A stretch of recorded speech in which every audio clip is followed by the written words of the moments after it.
O líder dos apóstolos está morto. Mas eles não vão deixar a sua mensagem morrer. Quando falamos sobre como esse pequeno grupo marginal de homens acuados começou um novo movimento religioso... Como isso pôde acontecer? 12 homens em uma corrida contra o tempo para salvar o mundo. Quando pensamos sobre todos os obstáculos no caminho, perseguições, martírios, crucificações... É um dos acontecimentos mais impressionantes da história da religião. A vida secreta dos apóstolos. A estrada para Jerusalém. Ano 30 depois de Cristo. Era uma sexta-feira no Pessar, ou próximo a ele. Até hoje, chamamos esse dia de Sexta-feira Santa. Mas a primeira Sexta-feira Santa não foi um bom dia para Jesus.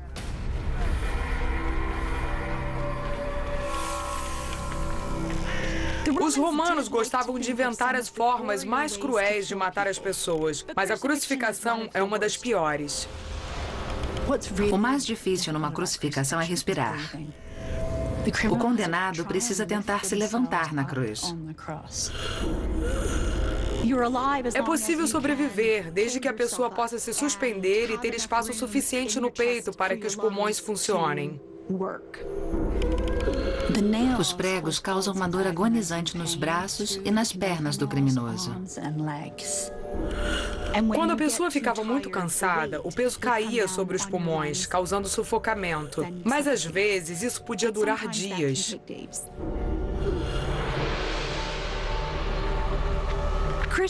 As crucificações serviam para intimidar. Era um aviso para os outros, caso se rebelassem contra o Império Romano. Morreriam dessa forma, humilhante, excruciante. Não é por acaso que a palavra excruciante tem uma cruz na sua raiz. Você pode sofrer essa morte terrível. Historicamente falando, eu não imagino que Jesus fosse cercado por uma multidão. Maria Madalena e as mulheres ficaram de vigília. Mas os apóstolos, os discípulos em quem Jesus mais confiava, não estavam lá. Eles estavam claramente ausentes.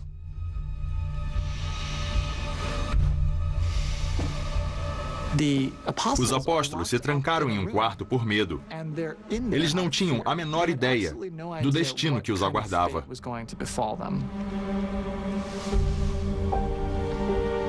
Parece que eles se esconderam, o que faria sentido. Se Jesus foi preso por motivos políticos por se declarar o rei, quem o seguisse também teria sido condenado como insurgente. Eles sabiam que, a qualquer momento, os guardas romanos poderiam bater na porta para prender e executá-los também. Esses homens cujo mundo havia sido virado de cabeça para baixo são os 12 escolhidos de Jesus. O mais importante sobre os apóstolos é o nome, os 12. Por que não 9 ou 14? 12 é um número muito simbólico. São as 12 tribos de Israel. Assim como houve uma vez 12 tribos, deveria haver 12 apóstolos. Eles eram judeus que viviam na Galileia. Nos evangelhos, alguns são descritos como os pescadores. Então sabemos que a maioria era comerciante. Eles não tinham nenhum estudo formal sobre assuntos religiosos, não mais do que qualquer outra pessoa da época teria. Jesus apareceu e fez uma proposta muito radical. Por que você não deixa a vida que sempre conheceu durante todo o seu tempo nesse planeta para me seguir? Eu tenho umas ideias malucas. Mas os nomes, quem eram essas pessoas exatamente, não fica muito claro. Todos os evangelhos mencionam os 12. Alguns listam esses 12, mas os nomes são diferentes. Se existe um grupo de referência entre os apóstolos, não são necessariamente os 12. Na verdade, são 3 dos apóstolos: Pedro, Tiago e João, filhos de Zebedeu. Jesus sempre conversava com eles em particular para dar instruções e fazer revelações especiais. Eles estavam lá desde o começo. Pedro é o mais conhecido entre os 12 discípulos, porque ele era o braço direito de Jesus. Ele originalmente não se chamava Pedro. Esse foi o apelido que Jesus deu a ele. O nome veio do grego Petra, que significa pedra. Mas quando lemos sobre a vida de Pedro, ele não parece uma rocha. Parece mais areia movediça. Como quando cortou a orelha de um dos homens enviados para prender Jesus e horas depois negou conhecê-lo. Quando perguntado se conhecia ou estava viajando com Jesus, ele negava prontamente qualquer envolvimento com essa pessoa. A tradição diz que Pedro mentia. Pedro fracassou. E é um momento de grande frustração para ele. Um momento que teria sido inimaginável alguns dias antes.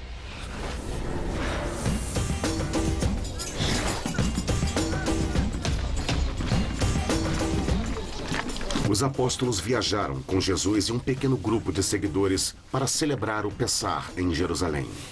A Páscoa judaica celebra a libertação das tribos de Israel da escravidão no Egito. Mas eles também estavam antecipando o futuro quando esperavam que Deus os libertaria dos atuais opressores, os romanos. O governador romano na época era Pôncio Pilatos, e ele tinha consciência de que as coisas podiam sair do controle rapidamente. Para os romanos, Jesus não era ninguém, mas eles não podiam deixar que ele se tornasse alguém. Para Pilatos, a forma como Jesus e os apóstolos entraram em Jerusalém era uma provocação à autoridade do Império. Eu considero um fato histórico que ele entrou em Jerusalém montado em um burro. Sem dúvidas, Pilatos estava sobre um cavalo. Foi uma perigosa zombaria a Pilatos. A questão é que Jesus era subversivo. Era uma grande ousadia. Esse jovem da Galileia estava fingindo que havia outro tipo de império, especificamente o Império de Deus. Não é de espantar que ele tenha acabado crucificado. No século I, havia muitas ideias diferentes sobre como o Messias poderia ser. Mas nenhuma delas previa uma morte humilhante e agonizante.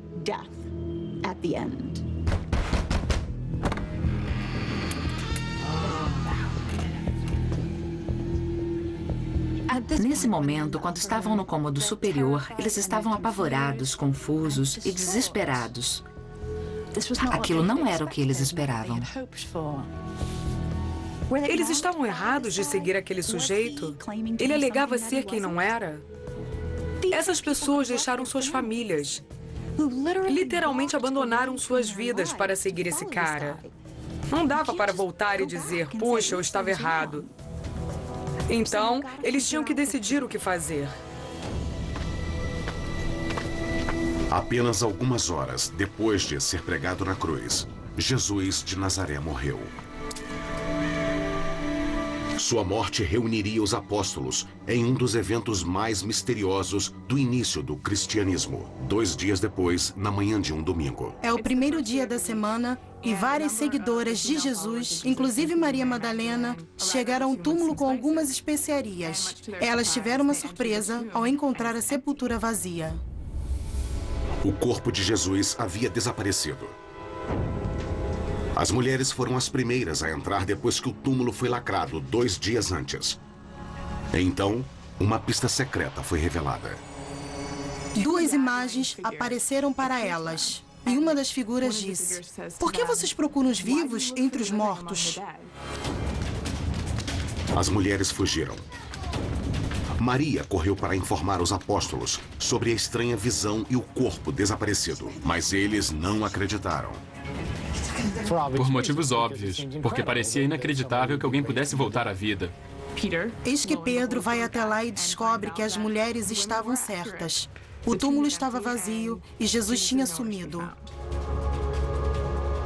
Acho que a realidade é que os historiadores não sabem o que aconteceu com o túmulo vazio. O que sabemos com razoável certeza é que algum tempo depois da morte de Jesus, seus seguidores disseram que ele havia voltado à vida.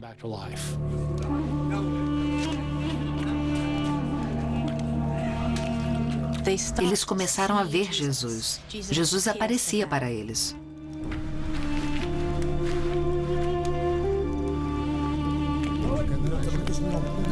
Então aconteceu mais uma vez. Jesus apareceu para seus discípulos e eles acharam que era um fantasma. Como resposta, ele se juntou a eles para jantar e comeu peixe assado. Jesus estava com fome, queria comer. Ele tinha estado morto por 3 dias. Fantasmas não comem. Então, eles sabiam que ele era um homem de verdade. O verdadeiro Jesus estava diante deles. A mensagem era que Jesus tinha voltado. Mas ele voltou extraordinariamente normal, como costumava ser. Não era uma visão, não era um fantasma, era uma ressurreição física. Os apóstolos estavam convencidos de que Jesus tinha voltado da morte. Como fato, era improvável. Mas essas visões eram absolutamente reais para eles. Eles estavam mesmo tendo visões ou estavam apenas sofrendo alucinações coletivas causadas pelo estresse psicológico? É possível. Mas no século I, as visões eram consideradas uma parte normal da vida. Para eles, as visões eram reais, como sempre são para quem as tem. Mas elas nem sempre são o começo de religiões mundiais. O que estamos tentando entender é por que essas visões fizeram o que fizeram. Isso está relacionado ao que a ressurreição confirmou para os apóstolos. Deus não ressuscita pessoas à toa. Ele escolheu esse homem. Sabe o cara que acabou de ser crucificado? Foi ele que Deus escolheu para trazer de volta a vida. Isso confirma tudo o que eles acreditavam quando começaram a seguir Jesus. Ele tinha que ser o Messias, porque agora ele era mais poderoso do que a morte. Ele era o soberano, ele era o Senhor, o futuro rei do reino que estava por vir. O Jesus ressuscitado diz a seus homens que eles foram escolhidos por ele para espalhar sua palavra em todas as nações da terra. Mas antes que isso pudesse acontecer, eles iriam precisar de poder. Ele não disse quando, nem como esse poder viria. Depois, Jesus ascendeu para o céu e deixou seus apóstolos com o maior mistério de suas vidas. De acordo com os evangelhos, os apóstolos fizeram uma jornada da Galileia até Jerusalém para esperar um sinal de Jesus. É quase impossível saber quando ou se a viagem realmente aconteceu. Infelizmente, os registros históricos do Império Romano não dizem nada sobre o início do cristianismo. É um verdadeiro buraco negro. Mas pode haver pistas em um livro da Bíblia. O livro de Atos é o primeiro relato histórico da igreja. Não sabemos quem escreveu, mas o chamamos de Evangelho de Lucas. Ele escreveu os Atos dos Apóstolos para contar a história do início da igreja. Os Atos dos Apóstolos oferecem uma boa história fictícia. Não é bom registro histórico. É um amálgama de fatos e ficção, do ponto de vista de talvez 100 anos após a morte de Cristo. Ao relatar esses eventos aparentemente inverossímeis, Lucas estava tentando seduzir o leitor a querer ouvir a história, a ouvir mais e talvez se juntar ao movimento. O livro de Atos começa com uma série de eventos milagrosos. Um dos primeiros acontece no Festival de Pentecostes, a palavra grega para a festa judaica, Shavuot, que celebra o momento em que Deus entregou os 10 mandamentos a Moisés. Pedro conduzia a cerimônia, quando de repente... O Espírito apareceu. De repente, eles ouviram um barulho, como uma ventania. E línguas de fogo atingiram cada um dos discípulos. Subitamente, os discípulos começam a falar em outras línguas. Não estamos falando de línguas que são encontradas nas igrejas carismáticas. Estamos falando de poliglotas instantâneos. Todos podiam falar todas as línguas. Jesus se foi, mas seu espírito ficou. Seu espírito era um poder galvanizador. É uma história fantástica. Segundo o livro de Atos, Pedro levantou no dia de Pentecostes, fez um sermão e milhares de pessoas se converteram. Alguns dias depois, ele fez outro sermão e outras milhares de pessoas se convertem. Dentro de alguns meses, 2/3 de Jerusalém eram cristãos. Isso absolutamente não é verdade. Não aconteceu de jeito nenhum. O meu palpite é que estamos falando de dezenas de cristãos que se juntaram à igreja nos anos 30, talvez centenas de pessoas, mas não centenas de milhares. Mas o assunto do relato de Pentecostes não são os números exatos, mas como os apóstolos foram transformados. Esse é o ponto principal. Eles se sentiam confiantes para sair e espalhar a mensagem. É nesse momento que eles passaram de discípulos a apóstolos, os mensageiros de Deus. O termo apóstolos vem da palavra grega apostoli, que significa enviar à frente, enviar numa missão. Eles estavam encarregados de espalhar a mensagem de Jerusalém aos confins da terra. Mas antes de conquistar o mundo, eles teriam que enfrentar a Palestina, um passo de cada vez. Era um movimento pequeno no começo. Não existiam igrejas, catedrais. Nada estava sendo construído. Eu imagino que Jesus ficaria surpreso, se não horrorizado, com a instituição da igreja dos dias de hoje. Jesus não fundou nada. Ele era um judeu com uma mensagem judia sobre Deus e o império de Deus. E ele certamente não concebeu nada que envolvesse construções, grandes orçamentos e envolvimento político com o status quo. Jesus era realmente contra tudo isso e tinha uma visão diferente. Eles não estavam muito interessados em construir igrejas ou qualquer tipo de estrutura porque o fim do mundo estava chegando. A mensagem de Jesus teria sido que a chegada do reino de Deus era iminente. A ressurreição de Jesus era um sinal de que o fim dos tempos estava começando. Aqueles que o seguissem, aqueles que acreditassem em Deus, seriam salvos. Não fazia sentido construir prédios se tudo seria destruído em 2 ou 3 anos. Então o método deles era ir aos lugares evangelizar o povo e seguir adiante. Eles realmente achavam que estavam à beira do abismo do fim dos tempos. E foi isso que induziu os apóstolos a difundir a mensagem tão rápido e tão amplamente. Esse tipo de vida nômade poderia ser descrito como um tipo de desabrigo consciente. Mas eles precisavam se encontrar em algum lugar. A questão é, onde eles se reuniam? Os pagãos tinham templos. Os judeus tinham sinagogas.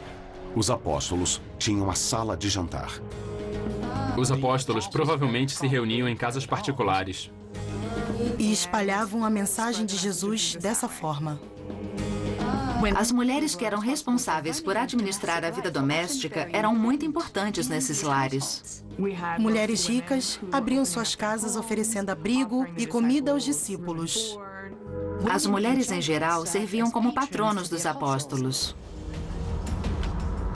Alguns pesquisadores acreditam que Maria Madalena era uma das muitas mulheres ricas que apoiavam os apóstolos e seus seguidores. Sabemos que existe uma passagem no livro de Lucas mencionando que ela ofereceu seus recursos ao movimento de Jesus.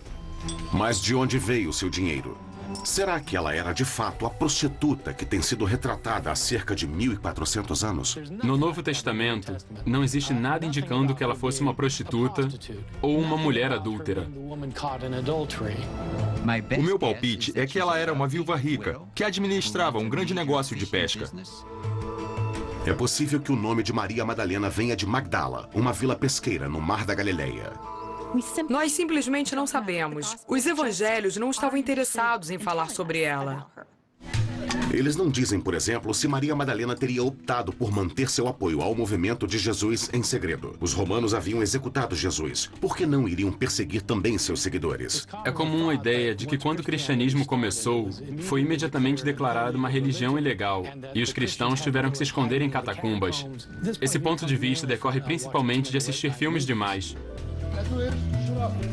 Os seguidores de Jesus definitivamente não foram caçados pelos romanos no ano 34 ou 35. Nos primeiros anos, os romanos não faziam distinção entre os que chamamos de cristãos e os judeus.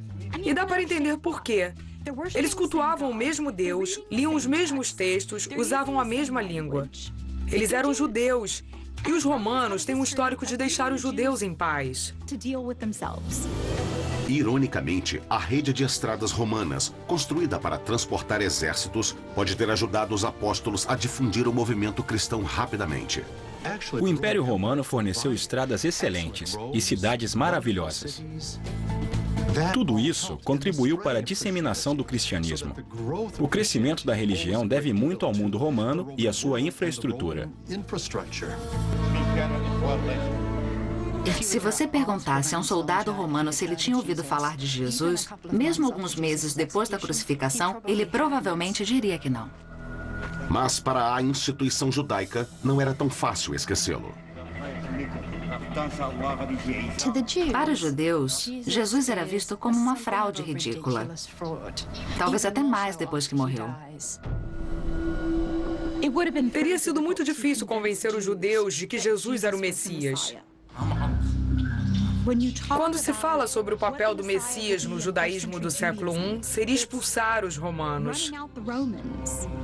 Ele seria o novo Moisés ou o novo Davi.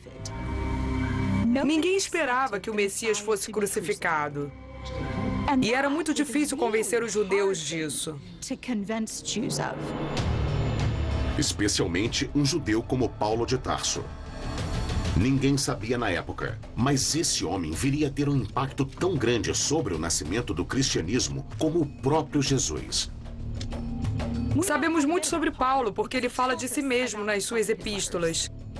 Ele foi criado como um judeu muito fervoroso e, quando ouviu falar sobre os cristãos, começou a persegui-los. Nessa época, Paulo era radicalmente contra os judeus cristãos. Um deles era um jovem chamado Estevão. Estevão foi um líder cristão que fez um sermão atacando o templo judeu. Segundo o que consta nos Atos, ele basicamente condenava os judeus por terem sempre rejeitado e matado os profetas, assim como tinham rejeitado e matado Jesus. Paulo não nega que queria destruir judeus cristãos como Estevão, mas não chega a admitir que foi cúmplice de assassinato. Essa parte da história ficou para os Atos dos Apóstolos. Os Atos colocam Paulo no apedrejamento de Estevão.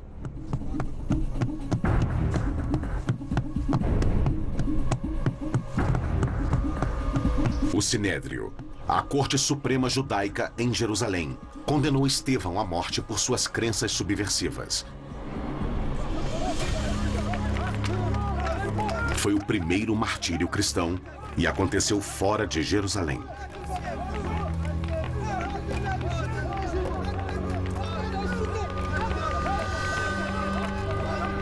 Os Atos nos levam a crer que Paulo estava realmente envolvido nisso, de alguma forma. Não sabemos até que ponto essa história é verdadeira. Se estamos querendo uma narrativa realista, não é o caso. Para começar, o texto coloca Paulo em Jerusalém. O próprio Paulo nunca disse que esteve em Jerusalém. Lucas descreve a morte de Estevão como o ato de uma multidão.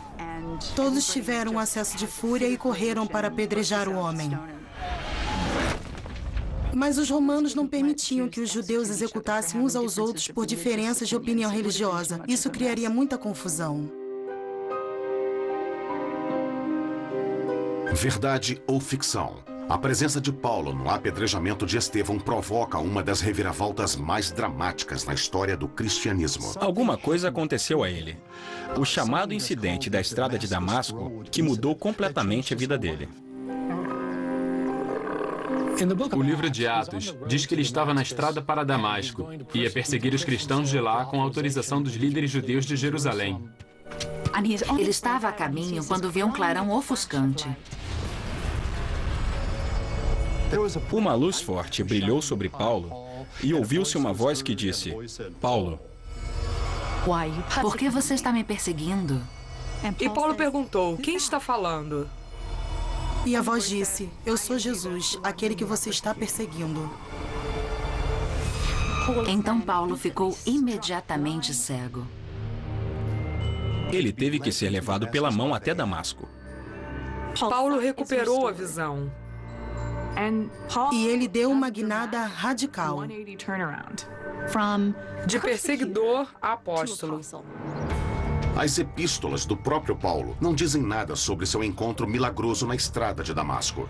O relato de Paulo é muito mais simples. Ele só diz: quando Deus revelou seu Filho dentro de mim, em mim, como uma experiência interior, eu me tornei uma pessoa diferente. Paulo alega que sentiu sua vocação com a própria revelação pessoal de Jesus. A história final é a mesma. Paulo deixou de ser um perseguidor e veio a ser um dos melhores, ou o melhor apóstolo do movimento.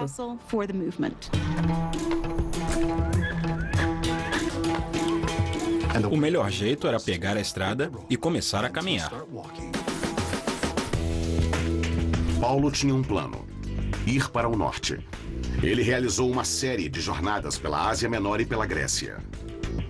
Algumas pessoas calculam que Paulo chegou a viajar 16 mil quilômetros.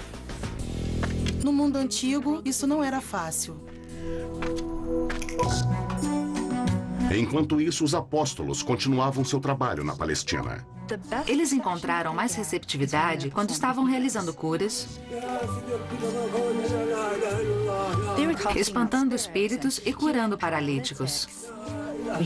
Existem histórias de pessoas que traziam os parentes doentes em colchões e os deitavam na rua. O que distinguia os seguidores de Jesus é que eles não aceitavam pagamentos. Era isso que o cristianismo estava oferecendo às pessoas. Assistência médica de graça, numa época em que as consultas médicas eram muito caras. Então, por esse motivo apenas, as pessoas se juntaram em volta de Pedro, Filipe e João em busca de cura. E uma vez lá, formavam um público atento. Daí eles diziam: o fim do mundo está próximo.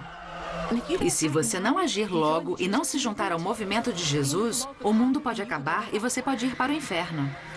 É uma oferta com tempo limitado. Compre agora ou você não será salvo. Dá para ver como, de repente, isso se tornou atraente. Os apóstolos já estavam fazendo avanços com os judeus, porque eles já cultuavam o mesmo Deus. Mas com os gentios, a história era diferente. Os seguidores de Jesus passaram a pregar aos gentios, os não-judeus. O que caracterizava os gentios no Império Romano é que todos eles eram politeístas. Eles adoravam vários deuses. Hoje, eles são chamados pelos pesquisadores de pagãos.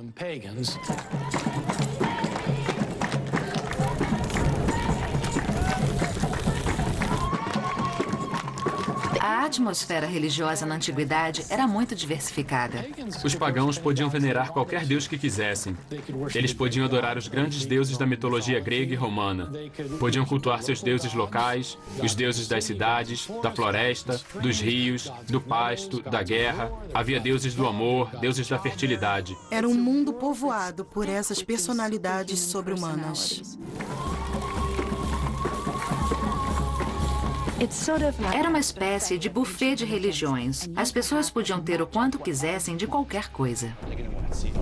Então, quando os apóstolos insistiam para que os pagãos abrissem mão de todos os seus deuses, estavam diante de um problema. Tudo era uma questão de poder. As religiões pagãs enfatizavam que os deuses favoreciam os seus adoradores. Nós não podemos controlar a chuva, mas os deuses podem. Não podemos controlar se as colheitas serão boas. Não podemos controlar se o gado se reproduz ou não, mas os deuses podem. Os deuses podem fazer coisas por nós. E quando você vira as costas para eles... Um ser humano vai pagar o preço. Existem pessoas entre nós que não estão adorando os deuses. Por isso, eles estão causando esses problemas. Esse é o principal motivo que levou à perseguição dos primeiros cristãos. Sempre que acontecia um desastre em uma cidade e os cristãos estavam lá, eles naturalmente eram considerados culpados. Por outro lado, Paulo estava tendo sucesso ao espalhar a mensagem de Jesus entre o povo gentil da Grécia e da Ásia Menor. Paulo se estabeleceu de uma forma um tanto audaciosa como o apóstolo dos gentios. Aparentemente, Paulo achava que a mensagem de salvação não era só para os judeus. A mensagem da salvação de Deus deveria atingir todo o mundo. E ele acreditava que tinha sido convocado por Cristo para levar essa mensagem aos gentios. Na verdade, Paulo era um estrategista brilhante. O plano dele era pular as cidades menores e se concentrar nas capitais. Muita gente saía das outras cidades e ia à capital regularmente para fazer todo tipo de negócio. Então, se a mensagem chegasse à capital, ela seria difundida. Paulo contava com um bom esquema. Ele comercializava couro. E quando as pessoas chegavam para comprar, ele começava a falar com elas. Primeiro, ele sabia falar a língua. Paulo falava grego. E como Paulo podia se comunicar, não havia limites para onde sua mensagem poderia chegar. Depois ele misturava um pouco de religião. Você corre o risco de ser jogado no inferno, onde vai ser queimado e o enxofre vai cobrir o seu corpo. Você vai estar perdido para sempre. Você quer estar ao lado de Jesus ou quer ser deixado para trás? Essa era a mensagem incisiva de Paulo. Mas ele era muito bom em fechar o negócio ao convencer os pagãos de que o Deus judeu era mais poderoso. Mais poderoso do que todos os deuses pagãos. Como, por exemplo, mostrou a ressurreição de Jesus, além dos milagres realizados por seus seguidores. Um Deus poderoso o bastante para protegê-los da ira de todos os outros. Uma divindade universal que era responsável pela criação do mundo inteiro, de todas as pessoas nele e pelo que seria a destruição iminente. Funcionou. O movimento de Jesus crescia. E Pedro e Paulo, seus dois pilares, estavam em completa sintonia. Os Atos queriam retratar Pedro e Paulo quase como duas metades de uma laranja, digamos. Mas o fato é que havia uma certa tensão entre eles. Paulo era extremamente diferente dos outros. Eles não eram alfabetizados, não eram letrados, não vinham da alta sociedade. Estamos falando de pescadores. Paulo era um sujeito que chegou do nada. Ele era estrangeiro, provavelmente tinha sotaque.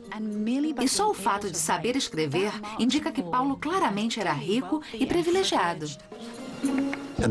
E a verdade é que ele não sabia quase nada sobre Jesus. Paulo nunca ouviu. Paulo não estava na Galileia. Ele não tinha viajado com Jesus vivo. Ele não esteve na crucificação. Daí, um dia ele apareceu e disse: "Eu tive uma visão de Jesus e agora também vou ser um apóstolo."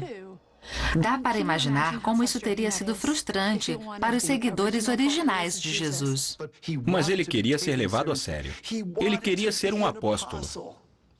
Mas ele tinha um passado negro. As pessoas sempre lembravam: você já foi um sujeito do mal. E você era contra a gente e agora você vem com esse papo de que é um de nós, um homem de Jesus? Fala sério, Paulo. Houve tentativas de criar um consenso. Como quando Paulo convidou Pedro para uma refeição com os gentios que ele havia convertido na cidade de Antioquia. Paulo queria que seus novos irmãos se sentissem em casa. E isso significava comer o que eles comiam, que não era kosher. Paulo explica. Nos sentamos todos juntos, um corpo, um grupo de devotos, compartilhando.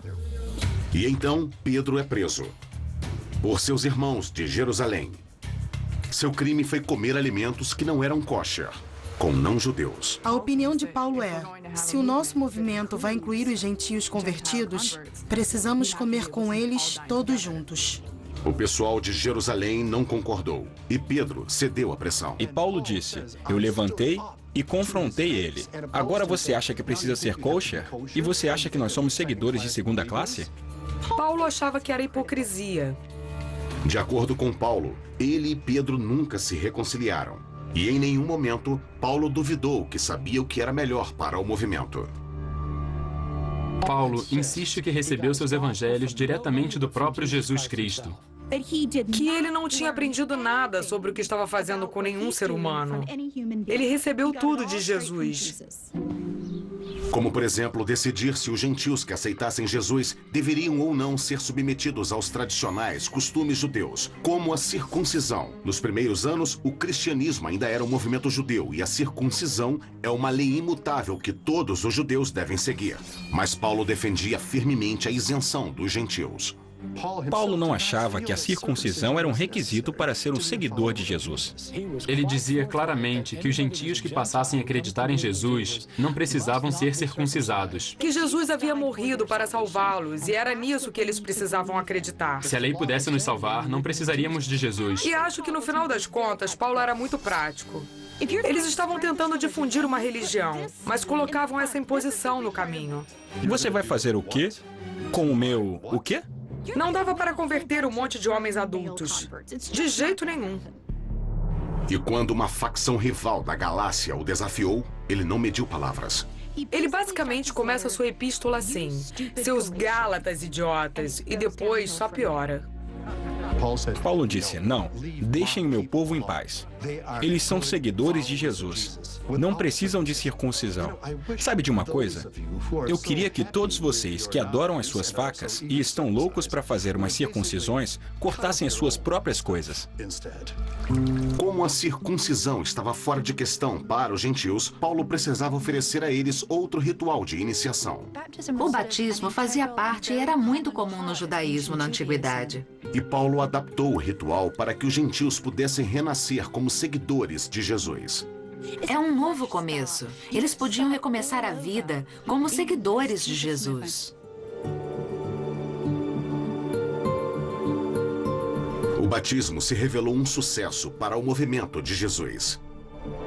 Impressionante para um homem que nem conheceu Jesus. Mas apesar do sucesso de Paulo, o nascente movimento de Jesus ainda enfrentaria muitos obstáculos. Os problemas começaram no ano 41. Roma empossou um novo rei na Judéia, Herodes Agripa, que era judeu. Foi uma boa notícia para os judeus. Para os seguidores de Jesus, nem tanto. E para Tiago, foi muito ruim. Segundo os Atos, Herodes Agripa chegou ao poder e, para angariar a simpatia dos judeus, mandou decapitar o apóstolo Tiago. E imediatamente depois, ao perceber o sucesso que teve, mandou prender Pedro, provavelmente com a intenção de fazer a mesma coisa com ele. Ele estava na prisão e, de repente, um anjo apareceu. Pedro achou que fosse um sonho e o anjo falou para ele se levantar rápido. E as correntes simplesmente se soltaram das mãos dele.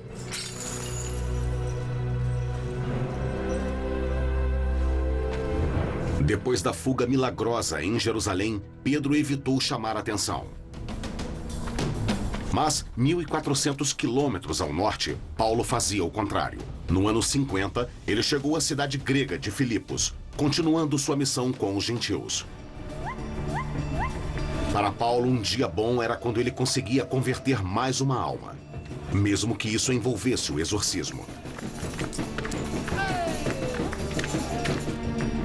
O alvo foi uma jovem escrava que era vidente. Seus transes rendiam muitos lucros. Paulo não suportou ver a garota possuída por um demônio.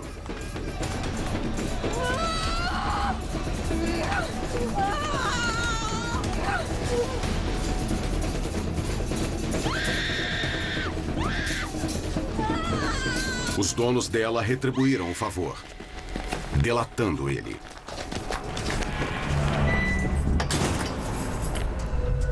Ao longo da década seguinte, Paulo se tornou muito familiarizado com os calabouços romanos. Paulo escreveu muito, falou muito, converteu muita gente e ficou muito tempo na prisão. Mas ele sonha em levar sua missão até Roma.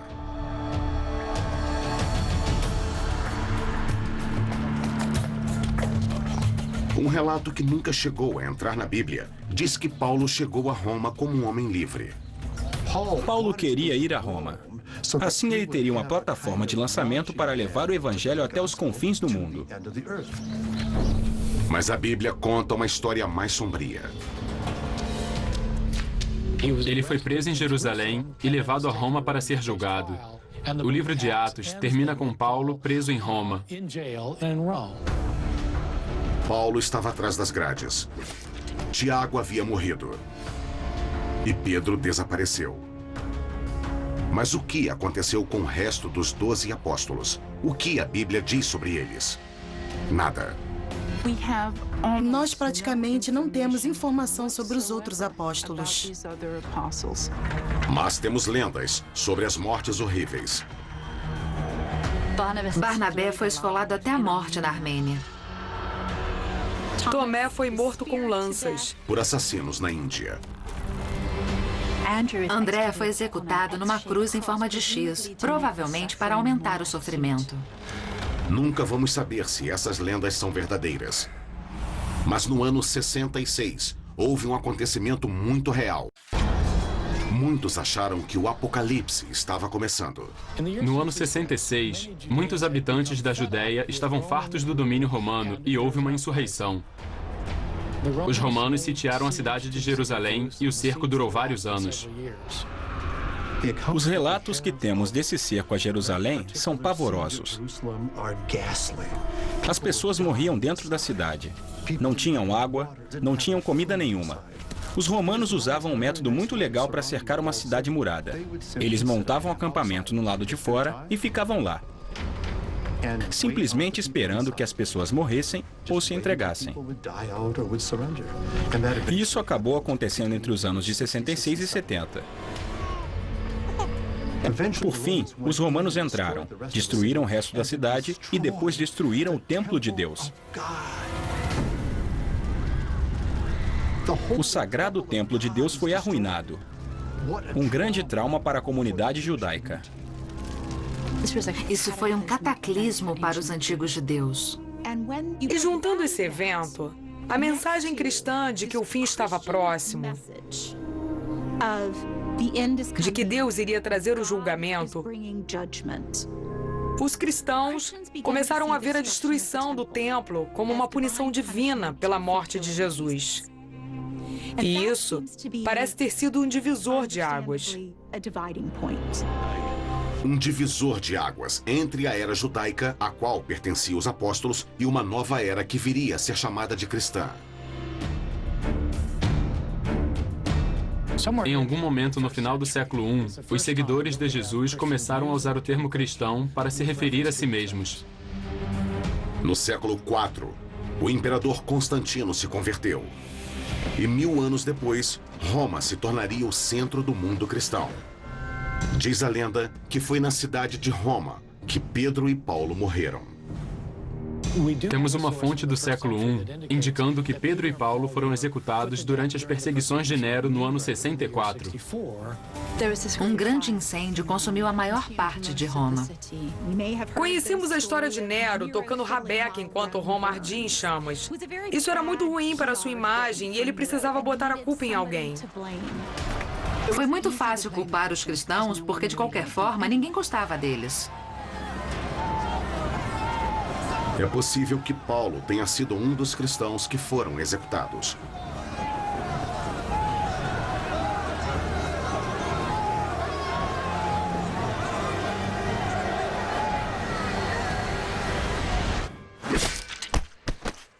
Paulo foi decapitado. Mas nessa hora aconteceu uma coisa interessante. Leite jorrou do pescoço dele em vez de sangue. Sua morte, ironicamente, não foi a morte, mas a vida. E o leite é o que dá a vida. Então, ao matar Paulo, os romanos, sem querer, o devolveram à vida. A morte de Pedro é igualmente singular. Pedro foi crucificado, mas de cabeça para baixo. Dizem que ele foi crucificado assim porque achava que não era digno de morrer como Jesus morreu. Mas não é o que ele diz nos Atos de Pedro. Ele quis ilustrar como o mundo estava de cabeça para baixo, como estava cheio de pecado, e a cruz iria endireitá-lo.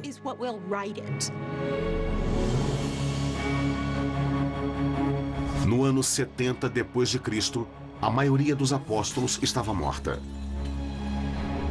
E o movimento estava em outras mãos.